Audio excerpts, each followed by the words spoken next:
Welcome back. This week coming up, we are going to be using the area model method to multiply 2 and 3-digit numbers. The numbers tell us how many boxes that I will need going across and how many boxes I will need going down. If you look right here, this is a 3-digit number. So I know that I will need 3 boxes going across, so I draw it big enough. And according to this number, which is 2 digits, I'll need 2 digits across. So it will look something like this, where we have 3 boxes across because there are 3 numbers here, and we have 2 boxes going vertically because this is 2 boxes.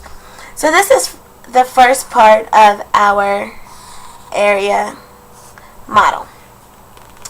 Now, to solve this is very simple. We're going to be expanding the digits just like last week, except for instead of putting it in base 10 form, we are going to just expand them. So if I'm looking at this, we have 153. So I'm going to write 1, and there are 2 numbers behind there, so I'm going to put 2 zeros. Then I'm going to come here and I'm going to put 5, and there's 1 number behind that, so I'll put 0. And then here I will put 3. And there's nothing behind the 3, so we leave it alone. Now we're going to come down to the vertical side. So we have 76, so I put a 7 here. There's 1 digit behind it, so I put a 0. And then I put the 6 underneath here, and there's nothing behind it, so we leave it alone. This is probably the most difficult part of this problem, is making sure you set up your area model boxes correctly. Now, we are ready to just simply multiply using our knowledge of multiplying with zeros. So here we have 70 and 100, and we're going to multiply them together. Now, remember when we multiply involving zeros, we multiply the first numbers, and then we count the zeros. So 1 times 7 is 7, and we have 1, 2, 3 zeros, so we go 1, 2, 3 zeros. Now we're ready to go to the next box. In this box, we have 50 times 70, so the zero model still applies, so we say 5 times 7, and that's 35, and there's 1 0 here and 1 0 there, so we put 1 0 and 1 0 for 2 zeros. Now we move over to our next box, and we get 3 times 70, and I know that 3 times 7 is 21. There's 1 0, so I put 1 0 there. Now we're ready to move to the bottom box. Same procedures, except for instead of using the 70, we're going to be using the 6. So 6 times 100, because we have zeros, we'll say 6 times 1 is 6. We have 2 zeros, so I put 2 zeros.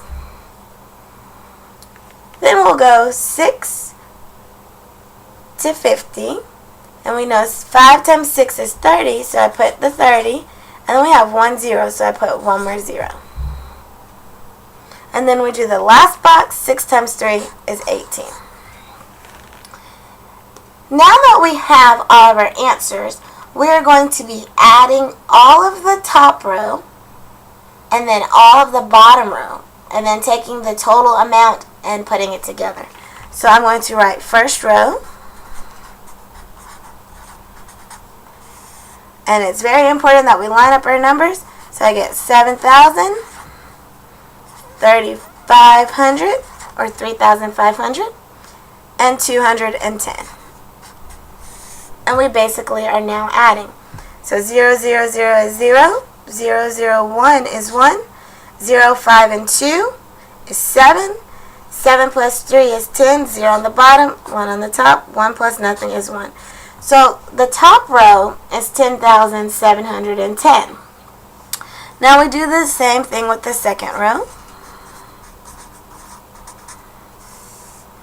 And we get 600 and 318. The most important part of this section is making sure you line up your numbers in the correct place value column. Like, don't put 210 to the front or 18 to the front, because then your numbers will be incorrect. So here we have 0, 0, and 8 is 8. 0, 0, 1. 6 and 3 is 9. So we have our first row sums and our bottom row sums. So now we have to add both of them together. So I get 10,710 plus 918. Now, same thing. Make sure you line your numbers up with the correct column. So 0 plus 8 is 8. 1 plus 1 is 2. 7 plus 9 is 16. Carry the 1. 1 plus 0 is 1. And 1 plus 0 again is 1. And then we put our comma. So we get 11,628. I hope this was a great explanation on how to do this. I hope you review it tonight so that you are ready to come to class tomorrow and actually practice this on your own. Thank you.